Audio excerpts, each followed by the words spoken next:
السلام علیکم ورحمۃ اللہ وبرکاتہ۔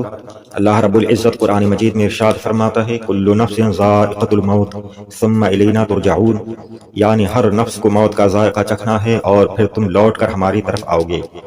ایک جگہ قرآن مجید میں اللہ تعالیٰ ارشاد فرماتا ہے کل من علیہا فان ویبقى وجہ ربک ذو الجلال والاکرام، یعنی سب فنا ہو جائیں گے اور تمہارے رب کی ذات جو صاحب جلال و عظمت ہے باقی رہے گی۔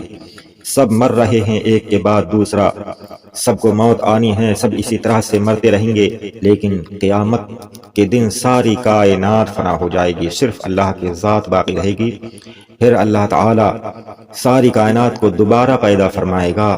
جسم کے اجزاء انسان کے مرنے کے بعد اگرچہ متفرق ہو گئے ہوں، یعنی الگ الگ دور دور بکھر گئے ہوں، اور مختلف یعنی ایک جسم کے حصے بہت سارے جانوروں کی غذا بن کر ان کے پیٹوں میں چلے گئے ہوں، مگر اللہ تعالیٰ ان سب بدن کے حصوں کو جمع فرما کر اکٹھا فرما کر قیامت کے دن اٹھائے گا۔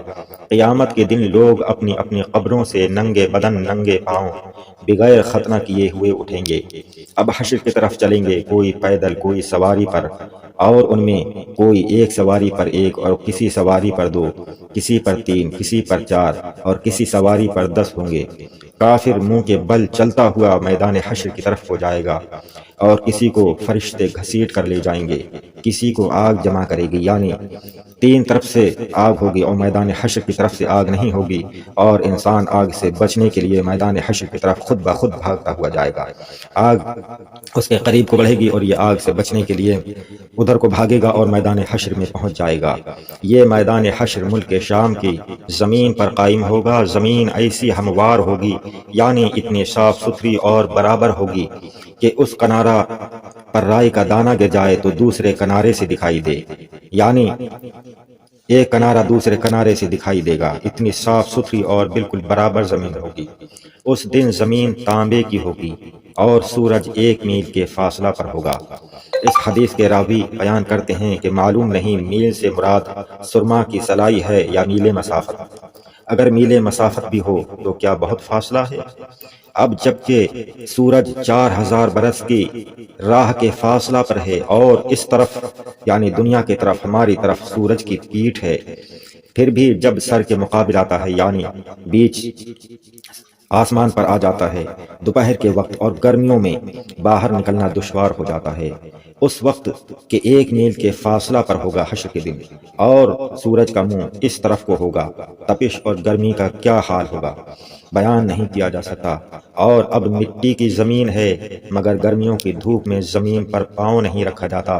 اس وقت جبکہ تانبے کی زمین ہوگی اور سورج اتنا قریب ہوگا، اس کی تپش کو کون بیان کر سکتا ہے؟ اللہ تعالی پناہ میں رکھے۔ بھیجے ایسے کھولتے ہوں گے اور اس کثرت سے اتنا زیادہ پسینہ نکلے گا کہ 70 گز زمین میں پسینہ چلا جائے گا، یعنی زمین 70 گز نیچے تک زمین پسینے کو پی لے گی۔ پھر جو پسینہ زمین نہ پی سکے گی وہ اوپر چڑھے گا، یعنی زمین میں باقی رہے گا اور انسانوں کے بدن کے اوپر کو بڑھنا شروع ہو جائے گا۔ کسی کے ٹخنوں تک ہوگا، کسی کے گھٹنوں تک، کسی کے کمر تک، کسی کے سینہ تک، کسی کے گلے تک، اور کافر کے تو منہ تک چڑھ کر لگام کے جیسے جکڑ جائے گا، جس میں وہ ڈبکیاں کھائے گا۔ اس گرمی کی حالت میں پیاس کی جو کیفیت ہوگی بیان نہیں کی جا سکتی۔ زبانیں سوکھ کر کانٹا ہو جائیں گی اور بعضوں کی زبانیں منہ سے باہر نکل آئیں گی، دل نکل کر گلے کو آ جائیں گے۔ ہر انسان اسی قدر بلا میں مبتلا ہوگا، عذاب میں مبتلا ہوگا جیسا اس کا گناہ ہوگا۔ جس نے چاندی سونے کی زکوٰۃ نہ دی ہوگی، اس مال کو، اس سونے چاندی کو خوب گرم کر کے اور اس کی کروٹ اور پیشانی اور پیٹھ داغی جائیں گی۔ جس نے جانوروں کی زکوٰۃ نہ دی ہوگی، اس کے جانور قیامت کے دن خوب موٹے تازے ہو کر آئیں گے، اور اس شخص کو حشر کے میدان میں لٹا دیا جائے گا، اور وہ جانور اپنے سینگوں سے اس انسان کو ماریں گے جس کے وہ جانور ہوں گے اور اس کی انہوں نے زکوٰۃ نہیں نکالی ہوگی۔ وہ اپنے مالک کو ماریں گے سینگوں سے اور پاؤں سے روندیں گے اور اس پر گزریں گے، اوپر سے ہو کر گزر جائیں گے۔ جب سب اسی طرح گزر جائیں گے پھر ادھر سے واپس آ کر یوں ہی اس پر گزریں گے، یعنی اسی طرح سے روندتے ہی رہیں گے، جائیں گے پھر واپس آئیں گے، پھر روندیں گے اور پھر اسے سینگوں سے مارتے رہیں گے، یہاں تک کہ لوگوں کا حساب ختم ہو۔ پھر باوجود ان مصیبتوں کے کوئی کسی کا پرسان حال نہ ہوگا۔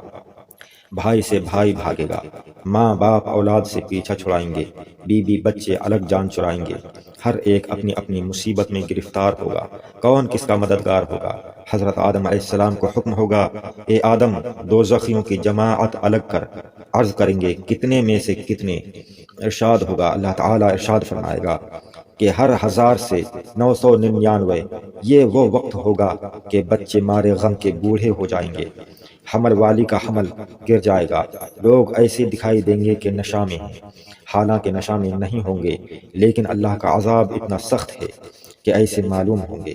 غرض کس کس مصیبت کو بیان کیا جائے، ایک ہو، دو ہوں، 100 ہوں، 1000 ہوں، تو کوئی بیان بھی کرے 1000 ہا مصائب، اور وہ بھی ایسے شدید کہ العما العما۔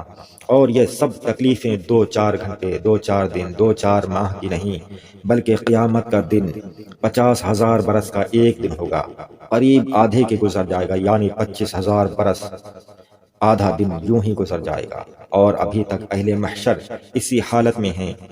اب آپس میں مشورہ کریں گے، آدھا دن گزر جائے گا، 50,000 میں سے 25,000 برس گزر جائیں گے۔ اب آپس میں مشورہ کریں گے کہ کوئی اپنا سفارشی ڈھونڈنا چاہیے کہ ہم کو اس مصیبت سے، ان پریشانیوں سے رہائی دلائے، نجات دلائے۔ ابھی تک تو یہی پتہ نہیں چلتا تھا، یعنی آدھے دن تک 50,000 میں سے 25,000 برس تک تو کسی کو یہی پتہ نہیں چلتا تھا کہ کیا کریں، کیا کرنا چاہیے، اور اس سے نجات کا کیا راستہ ہو سکتا ہے، کسی کی کچھ سمجھ میں نہیں آئے گا۔ یہ بات مشورے سے قرار پائے گی۔ پھر جب مشورہ ہوگا کہ کسی کو سفارشی ڈھونڈنا چاہیے، تو پھر رائے اس پر آئے گی کہ حضرت آدم علیہ السلام ہم سب کے باپ ہیں، اللہ تعالیٰ نے ان کو اپنے دست قدرت سے بنایا اور جنت میں رہنے کو جگہ دی اور مرتبہ نبوت سے سرفراز فرمایا، ان کی خدمت میں حاضر ہونا چاہیے، وہ ہم کو اس مصیبت سے نجات دلائیں گے۔ غرض افتاؤں خیزاں کس کس مشکل سے ان کے پاس حاضر ہوں گے اور عرض کریں گے، اے آدم، اے ابو البشر، آپ تو ہم سب کے باپ ہیں، آپ ابو البشر ہیں۔ اللہ عز و جل نے آپ کو اپنے دست قدرت سے بنایا اور اپنی چنی ہوئی روح اس میں ڈالی اور ملائکہ سے آپ کو سجدہ کرایا اور جنت میں آپ کو رکھا۔ آپ تمام چیزوں کے نام کو جانتے ہیں، یعنی آپ کو تمام چیزوں کے نام سکھائے، آپ کو صفی کیا۔ آپ دیکھتے نہیں ہم کس حالت میں ہیں، آپ ہماری شفاعت کیجئے کہ اللہ تعالی ہمیں اس سے نجات دے۔ حضرت آدم علیہ السلام فرمائیں گے کہ میرا یہ مرتبہ نہیں، مجھے آج اپنی جان کی فکر ہے۔ آج اللہ عز و جل نے ایسا غضب فرمایا ہے کہ نہ پہلے کبھی ایسا غضب فرمایا، نہ آئندہ فرمائے گا۔ تم کسی اور کے پاس جاؤ۔ لوگ عرض کریں گے کہ آخر ہم کس کے پاس جائیں، آپ ہمیں کس کے پاس بھیجنا چاہتے ہیں؟ حضرت آدم علیہ السلام فرمائیں گے کہ حضرت نوح علیہ السلام کے پاس جاؤ، کہ وہ پہلے رسول ہیں کہ زمین پر ہدایت کے لیے بھیجے گئے۔ لوگ اسی حالت میں حضرت نوح علیہ السلام کی خدمت میں حاضر ہوں گے اور حضرت نوح علیہ السلام کے فضائل بیان کر کے عرض کریں گے کہ آپ اپنے رب کے حضور ہماری شفاعت کیجئے کہ اللہ تعالی ہمارا فیصلہ جلد فرما دے۔ یہاں سے بھی وہی جواب ملے گا جو حضرت آدم علیہ السلام نے دیا۔ حضرت نوح علیہ السلام فرمائیں گے کہ میں اس لائق نہیں، مجھے اپنی پڑی ہے، تم کسی اور کے پاس جاؤ۔ لوگ عرض کریں گے کہ آپ ہمیں کس کے پاس بھیجنا چاہتے ہیں، ہم کس کے پاس جائیں؟ حضرت نوح علیہ السلام فرمائیں گے کہ تم ابراہیم خلیل اللہ کے پاس جاؤ، ان کو اللہ تعالیٰ نے مرتبہ خلت سے ممتاز فرمایا ہے۔ لوگ یہاں حاضر ہوں گے، یعنی حضرت ابراہیم علیہ السلام کی بارگاہ میں حاضر ہوں گے۔ حضرت ابراہیم علیہ السلام بھی انہیں وہی جواب دیں گے اس کہ حضرت ابراہیم علیہ السلام فرمائیں گے کہ میں اس کے قابل نہیں، مجھے اپنا اندیشہ ہے۔ مختصر یہ کہ حضرت ابراہیم علیہ السلام حضرت موسیٰ علیہ السلام کی خدمت میں بھیجیں گے، حضرت ابراہیم علیہ السلام حضرت موسیٰ علیہ السلام کے پاس بھیجیں گے، اور حضرت موسیٰ علیہ السلام بھی اسی طرح سے جواب دیں گے جس طرح سے اوپر انبیاء کرام جواب دے چکے ہیں۔ حضرت موسیٰ علیہ السلام کی بارگاہ میں لوگ عرض کریں گے کہ اب ہم کہاں جائیں، آپ ہی بتائیے۔ حضرت موسیٰ علیہ السلام فرمائیں گے کہ حضرت عیسیٰ علیہ السلام کے پاس چلے جاؤ۔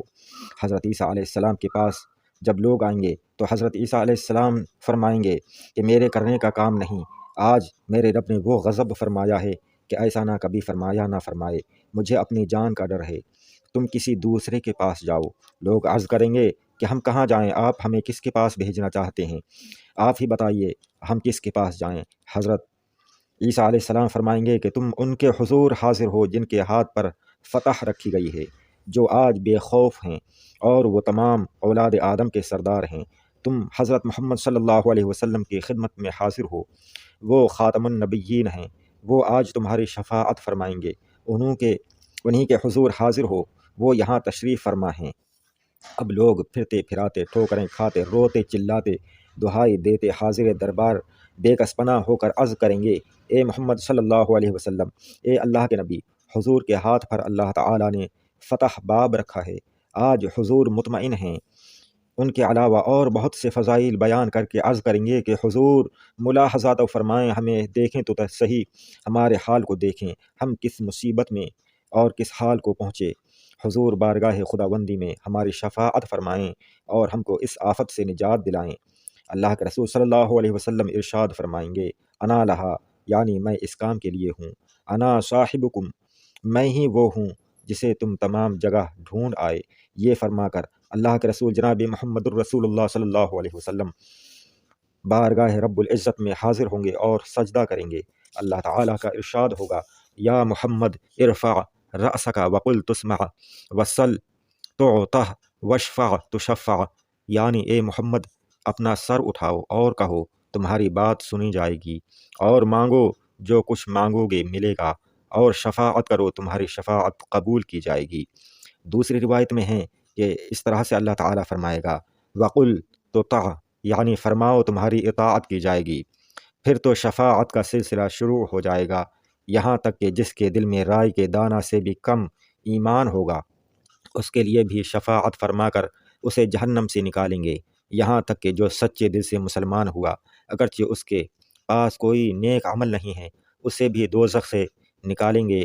اور اب تمام انبیاء کرام اپنی اپنی امت کی شفاعت فرمائیں گے، اور اولیاء کرام، شہداء، علماء، حفاظ، حجاج، بلکہ ہر وہ شخص جس کو کوئی دینی منصف عنایت ہوا اپنے اپنے متعلقین کی شفاعت کرے گا۔ نابالغ بچے جو بچپنے میں انتقال کر گئے اپنے ماں باپ کی شفاعت کریں گے، یہاں تک کہ علماء کے پاس کچھ لوگ آ کر عرض کریں گے کہ ہم نے آپ کے وضو کے لیے فلاں وقت میں پانی بھر کر دیا تھا، کوئی کہے گا کہ میں نے آپ کو استنجے کے لیے ڈھیلا دیا تھا۔ علماء ان سب کی شفاعت فرمائیں گے۔ اللہ اکبر۔ اللہ تعالی ہم سب کو قیامت کے دن سے ڈرنے کی اور نیک عمل کرنے کی، آخرت کی تیاری کرنے کی توفیق عطا فرمائیں۔ آپ حضرات نے اگر ہمارے چینل کو سبسکرائب نہیں کیا ہے تو چینل کو سبسکرائب کر دیں، ویڈیو کو لائک کریں۔ السلام علیکم، خدا حافظ۔